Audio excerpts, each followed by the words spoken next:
Blog Talk Radio. Are you ready to take a bite out of the competition? Are you looking for ideas to make your business better? Welcome to the Core Business Show with Tim Jacquet, sponsored by Apple Capital Group. At the core of every successful business, you'll find people making a difference. And with each episode of the Core Business Show, we talk with those people, examine those ideas, and explore the strategies that make them special. Now, the host of the Core Business Show, Tim Jacquet. Good morning, everybody, and welcome to another episode of the Core Business Show, focusing on small business management, marketing, and financing on Blog Talk Radio Network. I'm Tim Jacquet, your host. Today, I have the pleasure of having Debbie Allen on the show today. She's going to talk about reinventing your business. If you'd like to speak to Debbie, please give us a call at 347-324-3460. Again, it's 347-324-3460, or you can pose your question in the chat room, and I'll read it on the air. Debbie, welcome to the program. Hey, Tim, good to be here.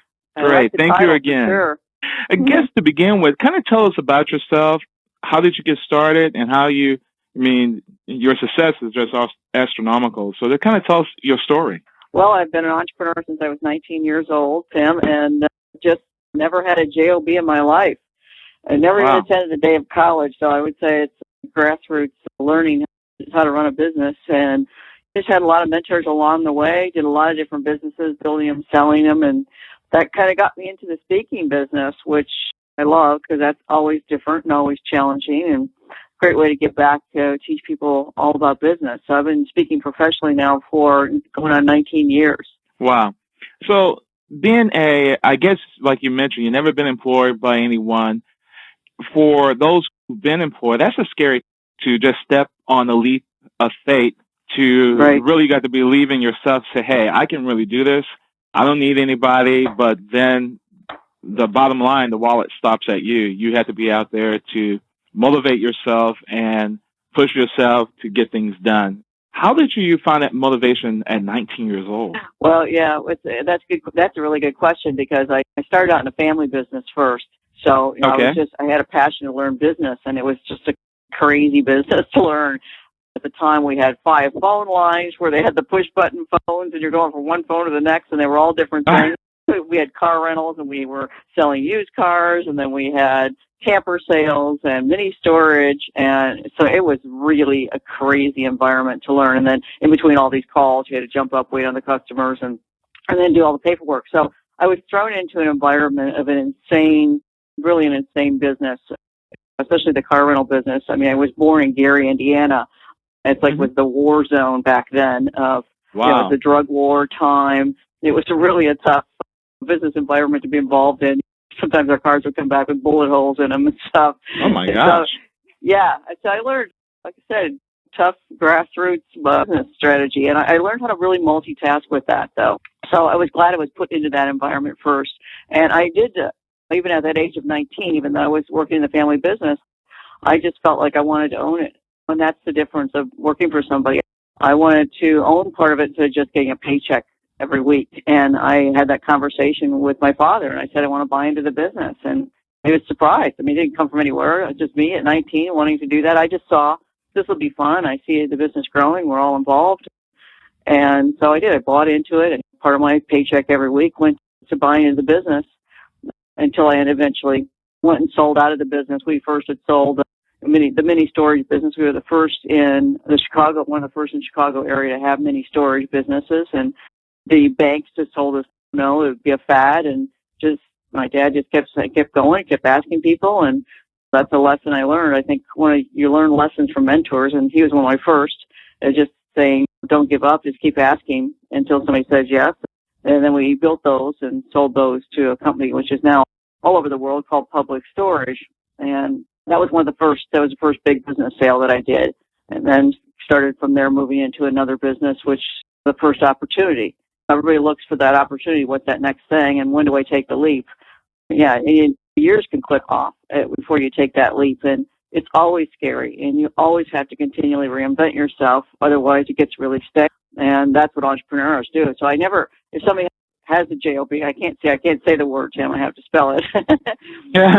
Yeah, it's a painful thing because you could think about when is my exit strategy. So you need to be building a business, and now is the perfect time to be doing that because you can build an online business first before you take that leap, get that really strong foundation structure, get some customers in your door, and then before you're ready to take that leap of faith to leave the company, because it's going to take a while to build the foundation for the business. And that's where a lot of people that leave maybe a corporate world or a job and go into their own business without that kind of experience, it's just too challenging now without having a structure and a base and a mentor to even try and do it without having that as your base. So if you take that in account, I mean, if you walk into really small mom and pop stores, most business owners, they get really kind of overwhelmed. I mean, they do good with selling, they do good with a lot of other stuff, but when it comes down to the very end and dealing with the day-to-day tasks, what advice do you give them and say, hey, this is what you really need to focus on in a sense? And of course, you got to focus on sale, but you walk in there and the office is a disaster. They have stuff all over the place because they can't find the time to organize everything from invoices. Yeah, they take money in and taking money out, and all of a sudden they just overwhelmed in trying to keep up with the day-to-day operation. Yes, and I work with a lot of those mom and pops, especially when I was starting my speaking business, and that's what, like, the root of our country, which is amazing. So we have that, but the problem is that they work in their business all the time. They're on the hamster wheel and they don't know how to get out, so they don't work on their business. So what we're seeing now is I have a business partner in my business, and together we're called Power Business Mentors. We've been in the last 2 years. We've been in about 30 countries all over the world speaking. And it doesn't matter where we're at. Pretty much business is the same, like you're talking about. We run into a lot of those small businesses or mom and pop type of things, or people that have been around. And the mom and pops, just for example, we do a lot of business in the carpet cleaning industry because we spoke at a couple conventions. And they're great examples of that. They've been in business for 30-some years. They're successful. They're making money. But again, it's the same old school stuff. They're still paying for yellow page ads and sending out their newsletters and doing all the old school traditional marketing things. And there's so much, you look at their websites and their marketing, it's completely a disaster. It's archaic and it's getting them no new business at all. And so what will happen is one new savvy carpet cleaner comes in town and he gets a marketing person that puts all of this stuff together for him, goes online, looks flash, got it all going. Everything works beautifully. He's getting on the search of the Google searches, got a YouTube channel. He's locked and loaded and he's eating them alive. Even though they have 30-some years experience, they cannot compete on the internet. So what we do is we go in with these clients and we reinvent their business completely. Everything from starting with new logos to then taking it through with websites and landing pages, branding their social media, making them up to speed. So it's an endless thing we have with this business reinvention, which is what our trademark is. So that's exactly what we do. Just go in and work with clients for either 4 months. We have a program that's 4 months. We have a program that's 1 year, and they stay with us, and they just completely get reinvented and re-energize their business. Because if they don't, they will be gone. And that's the thing. And I have such a heart for small business entrepreneurs that it makes me sick when I see that people have just not reinvented and allow business to just click away. And people think it's just the economy, but it's also a total reinvention of your marketing right now. Today's society is totally different, and I think there's some pros and cons to it. It's for anybody with very little money can all of a sudden put up a website, put up a telephone, and get some business cards cheaply, get a website cheaply if they just take a little time to go to like a site like GoDaddy or whatever, build a site, do a little research on SEO, and if they're a carpet cleaner, just get your truck and put your carpet thing at the bottom, back your truck and just start marketing yourself with almost little money at all than versus in the past. I mean, we have to do yellow pages and you name it. How do you take that person, the mom and pop, in a sense, of trying to reinvent his business to let them know, hey, this is how we do it today. We can't do this like we did in 1999. This is how we do it in this 2012, 2013, 2014. Yeah, I know it's clicking off. Say again? Well, I would tell you, Tim, everybody that's listening to this show right now, this is going to be the big aha. I hope they're all paying attention, because you got about a 16-month window that you can own what you have online. And if you don't own it, somebody else is going to own it. And what I mean by that, if you're an expert in what you do, whether that's in your local community or it's national, international, whatever it is you do, you need to have that locked and loaded with everything that is brand awareness is critical, so that you're known for one specific thing and then you own it everywhere. Like business reinvention is one of the things that we own. And so you're looking for that on search engines and articles and everything, your YouTube videos, you're going to start seeing that. So whatever it is, you need to own it now in that 16-month window, because we're still at the infancy of social media. Everybody thinks, oh, it's so out there. Look, we haven't been on that long. People are still jumping on now, and within a 16-month window, things are going to change, that more domains are going to be eaten up, more of your expertise is going to be gone, somebody else is going to have your idea. So it's almost like that brilliant idea you had of inventing the pet rock, and then somebody else did it, and you went, oh my gosh, you know what? Yeah, they took my idea. No, they just did it. And that's the same thing right now. People are taking your ideas and putting them online. And it isn't just having a website, and it isn't just putting up the social media. It's really having a marketing team behind you that teaches you how to do this effectively, because 90% of the websites out there are worthless. They're just worthless. They're just a mess. So it's really learning, having somebody that is on your team as a marketer, not just a web person, because the web person is only going to be as good as the information you give them. And most small business owners or entrepreneurs are not really brilliant marketers. So if they aren't, they need to have somebody on their team to do that. Okay.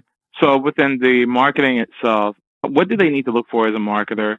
And if they came to you, what do you actually would tell that person, hey, this is how you to market, and how can they afford that? Is it a kind of, I guess, give us those three and we can pretty much go from there? It costs you more if you don't market effectively, right? Because you have no idea. You have no idea how much money it could be costing you in customers, because that's the thing. You can't put a number on that, because you're just not getting them. So, there's people listening to your call, listen to your show all the time because you're getting ideas, because the reason they're doing it is going, I don't have the answers, and I'm coming to Tim's show to get the answers. And if he gives me one little thing, little nuggets of information. But again, you have to implement all of those ideas. And so the first thing you do, somebody that's a marketer, they look at everything you're doing and go, wow, I start with this. We do a full day workshop. So during our workshop, I go, what's the simplest core? And that's what your show is all about, core business. If I had to take it down to core business, I'd be in front of somebody and I'd say, okay, now evaluate your business card. And so I'm looking at their business card, and 99% of the business cards I will pull will be a mess. They will have a million mistakes on them. And the mistakes they're just basically a contact card. They have no unique selling proposition at the top to get them hooked in. I give them a complete, here's a step-by-step. This is exactly how your card needs to go, and walk them through this. It's how you set it up. All right, and then you do this on the front, and then you have to have a call to action, not just go to my website or have your website there. Go to your website. Why? Is there information there I need to go get? Oh, what is it? What's in it for me, right? So maybe you have a free giveaway, a free guidebook or something like that. Okay, a reason to go there. Use the back of the card. So we use the back of the card. We show people how to use the back of the card with a landing page for data capture. And again, get the freebie report. So these are all things that are very simplistic really to do. It's like you have to know how to do it, but they're simple. So QR code, so that somebody standing there with their iPhone can scan your business card. Bam, you're talking about it in a networking situation. You're going to your website, and your card is your website scanned. And now the latest thing is having mobile-ready sites. So in that short 16-month time, here's all this new technology, right? So here we are going to iPhones. We're having QR codes taking you there. Your website's going to have to be mobile ready. Maybe not tomorrow, but I'm just saying this is part of that 16-month window. This is all going to change. We're just talking to somebody networking. We're QR coding them on the phone. We get to their website, which is mobile ready, which is not their whole big website. It's specifically done correctly to get them through that. All of this is just going to be mainstream in a short period of time. And so this is why people need to learn this. And so I look at this basic little business card, and I go, oh my gosh, this is like from the 70s. Here you have it. So it's pretty much just telling me that you got a card with nothing on the back. This is a very inexpensive marketing tool, and the front's just a contact information. I mean, okay, if that is your business card, the rest of your marketing, I just know. I don't even have to go to your website. I just know it's going to be a mess, and how many customers you're losing. Why bother sending them there? So people think, oh, I need search engine optimization. I need traffic to my site. Why do you need traffic to your site? Your site sucks. If they're going to go there, they're not going to do anything anyways, right? And that's the reality. It's just the reality of what's out there. So it's pretty simple, basically. If you don't even have the business card right, the rest of your marketing needs help. And so this is the wake-up call. And so I'm glad to be on your show today, give people the wake-up call about business reinvention, because it's critical, and the timeline isn't very much, and you can't afford to lose customers today. Tim, there's still money on the planet. That's the good news. There's just a little less of it. So you got to grab it when you have that opportunity. Now, when you talk about social media we're still at the beginning stages of it. In your opinion, when you tell your customers, why the importance that, we need to have a Twitter, we need to have a Facebook, we need to be in LinkedIn, kind of tell us why you need to have all those things and your website. Well, it's the way of the world now. This is our social marketing. And so it's kind of like the networking without even leaving the house. Facebook and LinkedIn and YouTube are really the most critical for small business. Facebook, very critical because it's very visual, it's very fast, people get it. There are most people on there. YouTube is the second largest search engine in the world right now. People are bypassing Google to go to YouTube, and they're looking up something, whether carpet cleaner or hairstyling or something, whatever it is that you're an expert at, they're going right there to see. So not only having a YouTube account, having a YouTube channel that is branded, so that when the website is beautifully branded and all of this works, and then your YouTube channel and your Facebook and your Twitter, all of those are branded, so that when you click back and forth, it's very consistent. The colors, the brand message, the photos, everything is there. It's consistent. That is a real business today. And people that have all these disjointed messages or no branding with this are already behind the times. So, and then Twitter's important.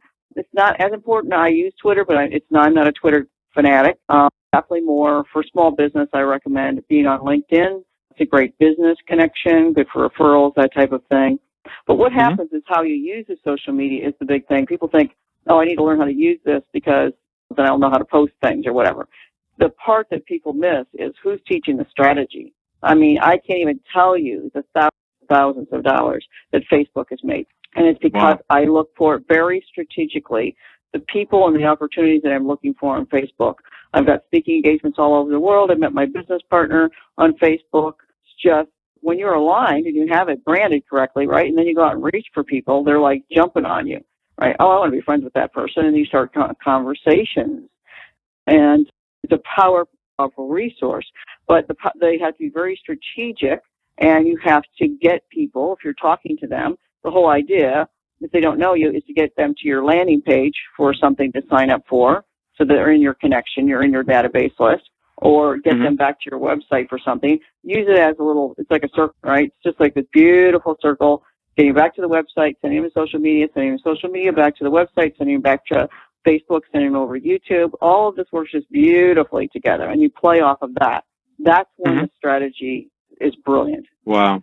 Also, regarding that strategy itself, when you go on Facebook, how do you normally just market yourself on Facebook? I mean, you put your website, your webpage up, and do you just go target certain groups to belong to and try to communicate? Because some people's spaces, I mean, they put their page up, they make a couple postings on it, and you don't know if anything is really working. Does that make sense? And how do you actually sit there and just market yourself on Facebook? Because even when you go search for things to give you a limited amount of information, real structure, real control, how can you just draw people in? Okay, so for your example, Tim, so if you got a Facebook, I don't know if you do, you have a core business show Facebook page, like a fan page for that? I think we just have our sponsor. Yeah, we have it for Apple Capital Group, since they're our main sponsor, but we haven't really created one, which we need to do sometime this week. Right, then you want to start communication going on there. So you definitely want to start that fan page for the radio show, for example, and then you would have it all kind of branded, whatever your show brand is, and with the core business show logo and all this. So it's branded on the side. And so get people going to the fan page. So on the radio show, join our fan page at facebook.com, core business or something like that, whatever you use. I would try and use the name. Of course, you can't. And then start the conversations rolling, because it isn't just about getting the fans. It's about creating communication and conversations. And so you'll see these other opportunities. So if you were there going, hey, I'm looking for great guests, I don't know how you found me. You were searching the web or whatever you were doing. I don't even know. We didn't even talk about that. But a great thing. You can find a lot of people that you're being friends on Facebook and see what they're doing and go, wow, I want to have them on the show. And then, again, what you would have the same, send that person that's going to be on the show the link about the show so they can go live, get exposure for your show as well, getting back over to the fan page. So using your guests then to build that up, starting that communication. It's just a constant thing. And it's not like a ton of time. It's half an hour a day. I go on Facebook on and off about 3 times a day. YouTube, I'm not on there all the time, but I'm posting. We're filling up dozens and dozens of videos on our channel right now. So we kind of own our little expertise of what we do. And then I go on Twitter occasionally and LinkedIn occasionally.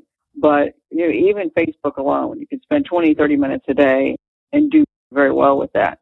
But again, I'll see a business thing coming up, an event or something. If you're on there and you're looking and people are talking to you and you're connecting, here's a good example of Twitter. So I see who my Twitter followers are. So one that came in last week was a women's business magazine out of Canada. So I went and, this is interesting. I saved her on Twitter as well, and then I went over to her website, and then I sent her an email and said, I'd like to write some articles for you or help you in some way. It looks like you're doing great things for women, and got on a call with her a couple days later, and now they're putting us on a speaking tour in Canada, and they're talking about possibly bringing us to India for the wonderful thing they're doing there with microloans for women. Wow. Getting them out of the slums. And that all came from somebody following me on Twitter. So that's the strategy. Oh, that's somebody I'm looking for. Let me go follow them. Let me contact them. Let me go to their website. So that's the whole thing. Look for it, follow them, communicate with them on and off the social networks, if it seems right. Yeah. It just all starts falling into place. A couple of leads a day like that, it's pretty powerful. Just staying on it. Wow. Now, in the motivation, your particular company itself, you mainly just do a lot of keynote addresses, a lot of speaking engagements. In the past businesses, are you more like the startup? You start the business, get to a certain level, and sell it?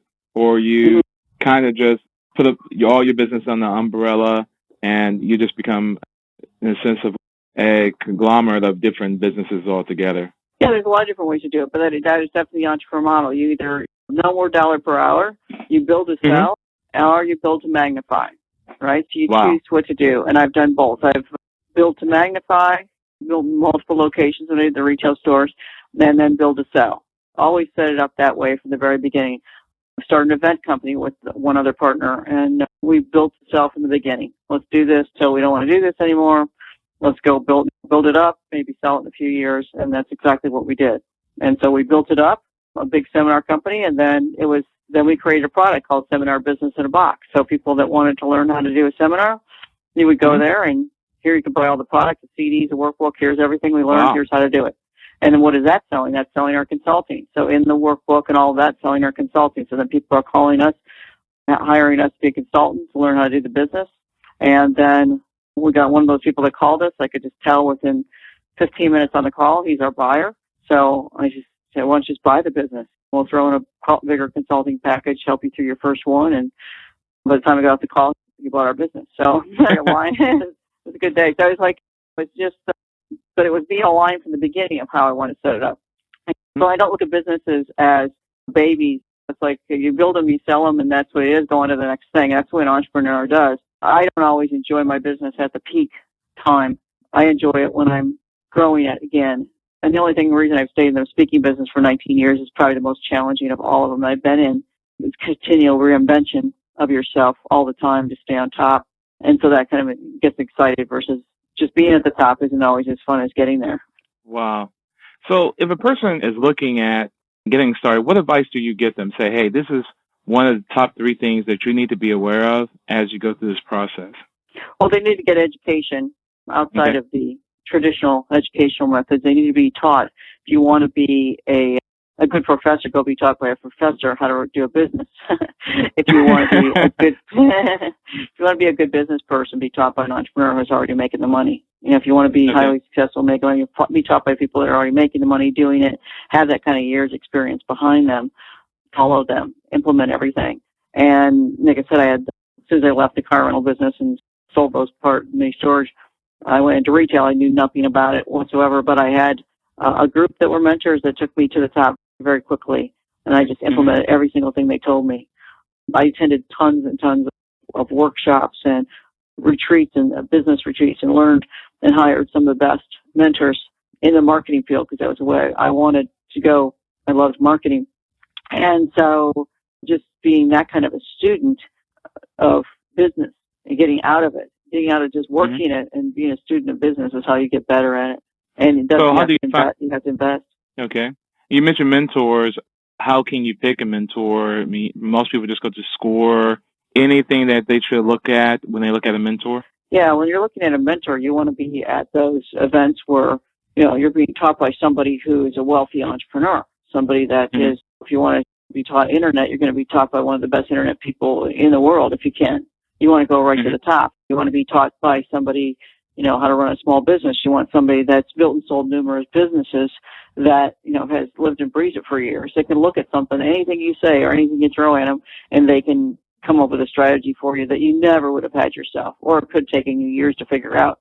So the learning curve just gets cut down to nothing. Like our clients they actually personally work with us. They get calls with us, and we walk them through step by step. So we just say, do this is it. And we really make it very simplistic for them all they have to do is follow, and they'll be successful. So you can find people that are willing to teach you a step-by-step model like that. And you have to be coachable. That's probably one of the biggest things that you have to be. You have to be coachable. You have to be open-minded. You have to be willing to take risks, because there will be some level of investment that you have to do. Any business, you have to invest. I mean, you can't think that, I'm going to get this for nothing, and think that you're going to get what you pay for. And so we're still investing in mentors. We have a mentor we call her the female Richard Branson. She's just shy of being a billionaire. She lives in Australia, and her mentoring fee is very off the hook, huge. But what one short strategy call or one short email strategy can just move mountains for the next level we're going through. And it doesn't matter how successful you are. There's always another hurdle. There's always another roadblock. There's always another boulder you got to push up the hill. And so it's continuous learning. You just can't stop learning, especially in this market. I mean, if it was in the really good market, really good economy, I mean, anybody could have been a real estate investor and done okay with not knowing anything because it was easy. But times have changed. You can't sit back anymore. You have to learn how to market. Okay. Anything you want to leave the listeners with, if you give them just some type of advice, hey, in closing, this is what your advice to them? Well, again, it goes back to what I'm saying. Keep learning. And all I can do is invite your listeners to come on to one of our workshops and hear us. I've aligned myself with one of the best in the business. And so I'm going to give you the address to our tour page. And anybody that's listened to this call, all they have to do is send an email to you or to me, however you want to direct them, Tim, and I will give them free tickets to come to one of our workshops. We're going to be in Burbank, California on April 26th, something like that. And then we're in San Diego on May 3rd. Those are the two that are coming up. So you could go to Power World Tour, powerbusinessworldtour.com. The dates and the information are on there. But again, if they send you an email or me an email directly, then free to your guests, free to your listeners to come for the day and learn everything from branding all the way through the social media, the landing pages, everything I've kind of touched on a little bit today. So again, getting out there and learning it and having some kind of step-by-step model so you're not stuck. Wow. I mean, that's wealth of information. I really appreciate you coming on the program, telling us, giving us a lot of wealth of advice that we can use for our everyday business. And I'm going to try to make one of these events, either the 22nd or the May the 3rd, to meet you. But I really appreciate you taking the time. Come on to the program. And how that website again, or how they can contact you? Power Business World Tour, powerbusinessworldtour.com. And then the dates of the Burbank is April 26th And San Diego is May 3rd. Those are the next two that are coming up. If they want to contact me directly, they can send me an email directly to DebbieAllen.com, DebbieAllen.com. And also you listed in, okay, go ahead. Oh, and you listed in LinkedIn as well. The show. Yeah, right, exactly. And so all they do is send me an email saying that they heard me on your radio show, Core Business Show, and pass on a free ticket their way. Great. Thank you so much, That's how Debbie I Allen. can most help. Okay. I appreciate your time again. Thank you for telling us how to reinvent our business. And I wish everybody take advantage of if you're in the San Diego area. And what was the other city on April 22nd? California. Burbank, California. Great. Take advantage of that. Really appreciate it again. You come on the program. Oh, thanks, Tim. Have a great one. Have a great one. Thank you again. Take care. Bye. You listen to the Core Business Show. Tim J.K., your host. If you want to download this episode, it's downloadable on iTunes or Parts Feed or podcast, and also Blog Talk Radio. Thank you for listening to the program, and have a great day. Thank you for listening to the Core Business Show with Tim J.K. For more information about equipment financing and asset-based loans, visit our website, applecapitalgroup.com. That's applecapitalgroup.com. Or call us at 866-611-7457. We hope you'll join us for our next episode. And remember, you can always get to the core via iTunes. You'll find all our previous episodes there. And thanks again for listening to the Core Business Show with Tim J.K.